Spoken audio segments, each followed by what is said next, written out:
hal buruk terjadi pada orang baik.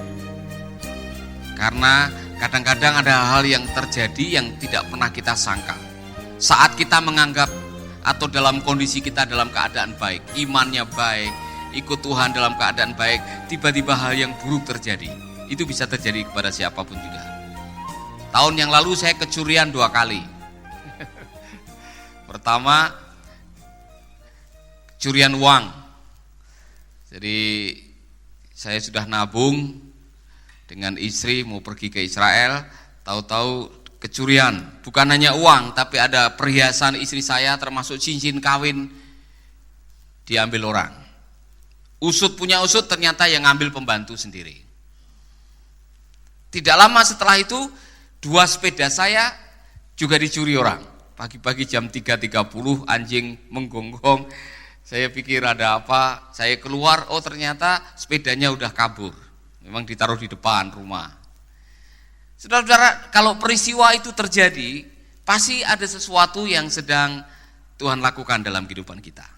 Karena saya yakin tidak ada istilah kebetulan dalam kamusnya Tuhan. Amin. Pasti ada sesuatu pembelajaran yang Tuhan berikan. Ada satu hal yang mungkin sangat menyakitkan adalah waktu saya kena kanker. Nah, waktu saya kena kanker di Singapura, ada SMS yang masuk. SMS-nya ada 2 golongan. Golongan pertama yang prihatin dan mengatakan, Pak, kami mendengar Bapak kena kanker, kami mendoakan supaya Tuhan segera sembuhkan. Pasti Tuhan akan pulihkan, Tuhan akan cukupkan, Tuhan akan kuatkan. Ada SMS yang kedua, golongan yang menghakimi. Wah, ini pasti ada dosa. Pak, bertobat sekarang. Nanti kalau tidak bertobat, Tuhan akan melakukan yang lebih parah lagi. Pasti ada dosa yang tersembunyi. Nah, saudara-saudara, 2 peristiwa-peristiwa yang berbeda dalam 2 golongan itu yang membuat saya akhirnya meneliti Alkitab. Ternyata, saudara-saudara, di Alkitab itu ada 2 istilah yang dipakai kalau hal buruk terjadi dalam kita. Yang satu namanya ujian, yang satu namanya cobaan. Saudara harus bisa membedakan karena ternyata di Alkitab kata yang dipakai berbeda. Ujian itu namanya trial, itu yang dipakai oleh Yakobus pasal 1. Walaupun di dalam terjemahan saudara dikatakan pencobaan, tapi dalam bahasa Inggris lebih jelas. Yakobus pasal 1 ayat 1 sampai 5, tolong saudara baca. Salam dari Yakobus hamba Allah dan Tuhan Yesus Kristus kepada ke-12 suku di perantauan. Saudara-saudaraku, anggaplah sebagai suatu kebahagiaan apabila kamu jatuh dalam berbagai-bagai pencobaan. Dalam bahasa asli, dalam bahasa Inggris, teks yang ditulis adalah trial, ujian. Sedangkan kata pencobaan itu juga ada, itu ditulis di dalam kitab Matius atau Lukas. Lukas pasal 4 ayat 1 sampai 3. Supaya saudara jelas di sini. Yesus yang penuh dengan Roh Kudus kembali ke Sungai Yordan lalu dibawa oleh Roh Kudus ke padang gurun. Di situ ia tinggal 40 hari lamanya dan dicobai iblis. Kata yang dipakai adalah temptation. Jadi antara temptation dengan trial itu 2 hal yang berbeda, saudara. Amin. Dari tujuannya sudah beda. Kalau yang namanya trial, ujian, itu ujung-ujungnya adalah untuk menaikkan, untuk membangun, supaya naik kelas. Semua ikut ujian dulu? Waktu SD mau masuk SMP ikut ujian. Ada yang bayar? Nyuap maksudnya, enggak ada kan? SIM, ayo siapa yang sudah punya SIM? Ikut ujian enggak dulu? Benar, enggak bayar 250.000. Ujian ujung-ujungnya adalah menaikkan supaya tambah pinter, kan gitu. Diuji itu supaya tambah pintar sehingga naik kelas. Itu ujian. Cobaan itu beda. Ujung-ujungnya cobaan adalah menjatuhkan. Saudara tahu beda ya? Jadi antara trial dan temptation itu esensinya beda. Amin. Contoh aja. Kalau saudara tiba-tiba misalkan sore-sore keluyuran di Gang Doli, kemudian kok terperangkap, jatuh di situ, itu ujian atau pencobaan? Saudara nyobai diri sendiri ya kan?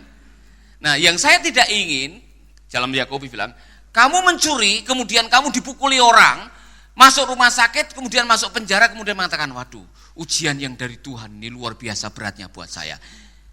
Tuhan tidak pernah mencobai saudara. Dengar baik-baik, Tuhan tidak pernah mencobai saudara. Tuhan menguji iman saudara. Pencobaan selalu datangnya dari iblis lewat kedagingan saudara. Jelas di sini ya. Amin. Makanya jangan bilang Tuhan mencobai saya. Alkitab juga menjelaskan, Yakobus dengan jelas sekali menyebutkan itu. Karena kalau sampai saudara menyebutkan Tuhan mencobai saya, maka itu dianggap tidak benar, itu sesat. Apabila seorang dicobai, janganlah ia berkata, pencobaan ini datang dari Allah. Jangan bilang pencobaan datang dari Allah. Oknum yang selalu ingin menjatuhkan, itu bukan Allah. Oknum yang selalu ingin menjatuhkan adalah iblis. Amin. Jadi kalau keputusan yang membuat saudara jatuh dalam dosa, membuat saudara sengsara, jangan menyalahkan Tuhan. Amin. Udah tahu dokter mengatakan, jangan makan yang berlemak, hindari yang gula-gula, yang manis-manis. Saudara tetap hantam karena darah Yesus lebih tinggi daripada darah saya. Saudara makan ngawur aja kemudian saudara kena stroke. Saudara mau bilang ini pencobaan atau ujian dari Tuhan? Saudara sudah tahu itu salah karena kedagingan saudara, flesh saudara, keinginan saudara, akhirnya saudara hantam saja apa yang sudah diperingatkan, saudara masuk dalam kesulitan. Nah, saya mengajak saudara-saudara sekarang, kalau Tuhan izinkan saudara menghadapi ujian demi ujian, apa sih dibalik semua ujian? Saya mau saudara belajar dari 4 orang. 4 orang ini sudah merumuskan sendiri dari semua yang dialami, akhirnya merumuskan hasil akhirnya, kesimpulannya sendiri.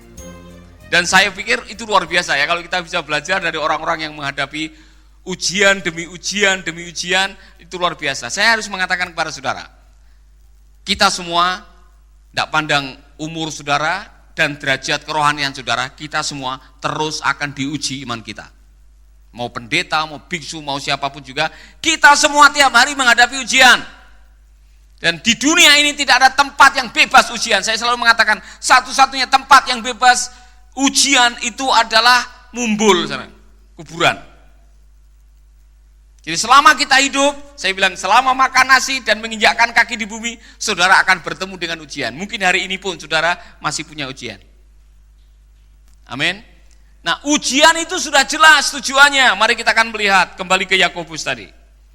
Kalau ujian, ini kata yang dipakai oleh Yakobus pasal 1 adalah trial, walaupun diterjemahkan pencobaan, seharusnya ujian. Perhatikan baik-baik Yakobus pasal 1. Salam dari Yakobus, hamba Allah dan Tuhan Yesus Kristus kepada ke-12 suku di perantauan. Saudara-saudaraku, anggaplah sebagai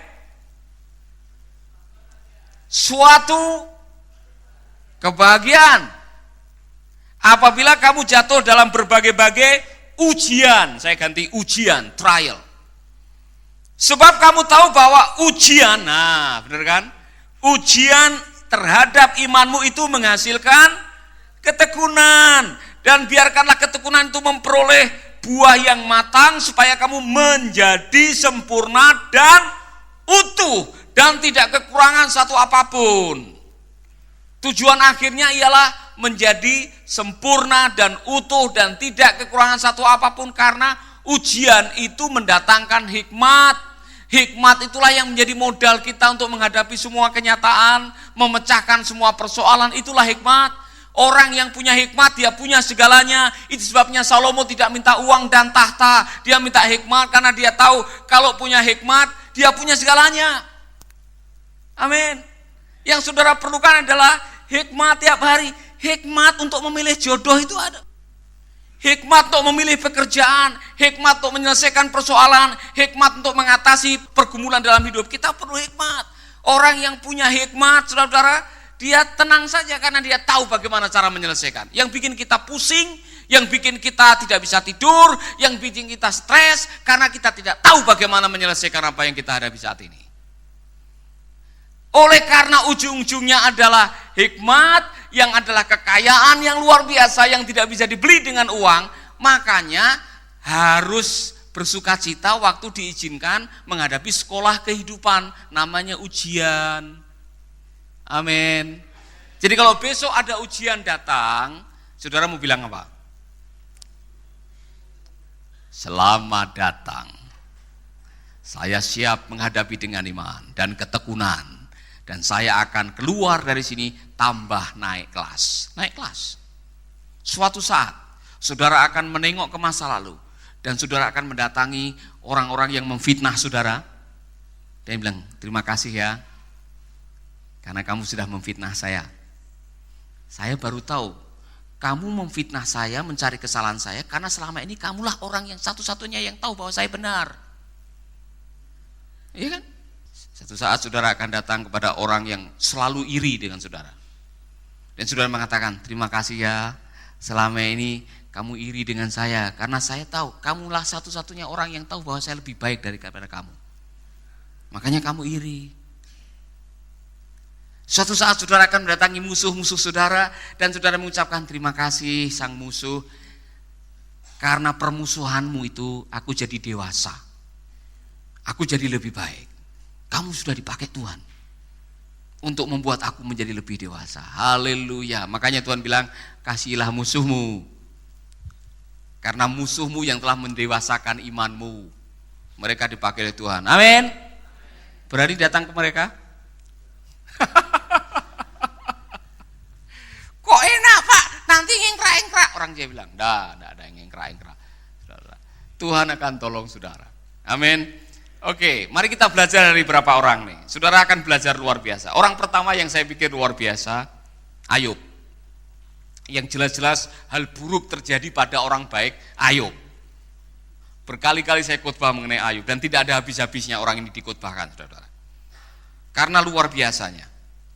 Ayub, kalau saudara membaca di dalam biografinya yang singkat di pasal 1, itu sederhana sekali. Dalam 3 ayat itulah biografinya. Ada seorang laki-laki di tanah Uz bernama Ayub, Arab Saudi bagian utara atau Irak. Orang itu saleh dan jujur. Dengar, saleh, jujur. Ia takut akan Allah dan menjauhi kejahatan. Kurang apanya lagi? Saleh, jujur, takut akan Tuhan, menjauhi kejahatan, bayar perpuluhan, memelihara anak yatim piatu, menolong orang yang miskin. Saudara bisa baca semua kebaikan dilakukan oleh dia. Tetapi dalam waktu sekejap, musibah demi musibah, hal buruk terjadi dalam hidupnya. Mulai dari kambingnya yang 7.000 disambar petir, 3.000 ontanya dijarah orang, 1.000 lembunya dicuri, anaknya 10 semua mati kerobohan rumah karena gempa bumi. Dia menderita sakit yang namanya lepra ganas atau shehin. Dia kehilangan teman-temannya dan dia menderita bertahun-tahun. Dan saya membayangkan kalau saudara tinggal satu RT dengan Ayub, saudara akan punya kesimpulan, pasti ada yang tidak beres dengan Ayub. Mungkin dia beragama itu hanya jadi kedok aja. Kelihatannya suci, kelihatannya saleh, tapi kan kita tidak tahu itu hartanya datang dari mana. Orang bisa menghakimi seperti itu. Tapi kalau saudara melihat kisah hidupnya sampai pasal 42, ada pembelajaran. Mengapa hal buruk terjadi kepada orang-orang yang baik, yang saleh, yang jujur seperti Ayub? Oh saudaraku, dengar kata-kata Ayub. Ini kesimpulan Ayub setelah menderita sekian lama. Di dalam pasal 42 sebelum dia dipulihkan, Ayub sendiri mengakui seperti ini. Pasal 42 ayat 1-6. Maka jawab Ayub kepada Tuhan, aku tahu bahwa engkau sanggup melakukan segala sesuatu dan tidak ada rencanamu yang gagal. firman-Mu. Siapakah dia yang menyelubungi keputusan tanpa pengetahuan? Itulah sebabnya tanpa pengertian aku telah bercerita tentang hal-hal yang sangat ajaib bagiku dan yang tidak aku ketahui. Firman-Mu, dengarlah, maka akulah yang akan berfirman. Aku akan menanyai engkau supaya engkau memberitahu aku. Hanya dari kata orang saja aku mendengar tentang engkau, tetapi sekarang mataku sendiri memandang engkau. Oleh sebab itu aku mencabut perkataanku dan dengan menyesal aku duduk dalam debu dan abu. Selama ini teologianya Ayub, pemahamannya Ayub mengenai Allah lebih banyak didengar dari kata orang. Tapi dengan mengalami kesulitan demi kesulitan demi kesulitan demi kesulitan, dia mengatakan sekarang aku tahu, bukan dari kata orang, aku ngalami sendiri. Amin. Jadi Tuhan mengizinkan kita menghadapi ujian demi ujian demi ujian supaya kita tahu, kita ngalami sendiri kebenaran firman Tuhan dan penyertaan Tuhan dalam hidup saudara. Supaya tidak kata orang, kata nyanyian, kata kesaksian orang lain. Ngalami sendiri itu bobotnya beda dengan kalau kita mendengar kata orang. Sahabat, Anda baru saja mendengarkan program Making Life Better. Hubungi kami di 0811 3901 144 atau 0811 3901 140. Mari dukung pelayanan Making Life Better melalui rekening BCA 66 900 30525. Sekali lagi, 66 900 30525. Atas nama Paulus Wiratno. Terima kasih, Tuhan Yesus memberkati. Making life better.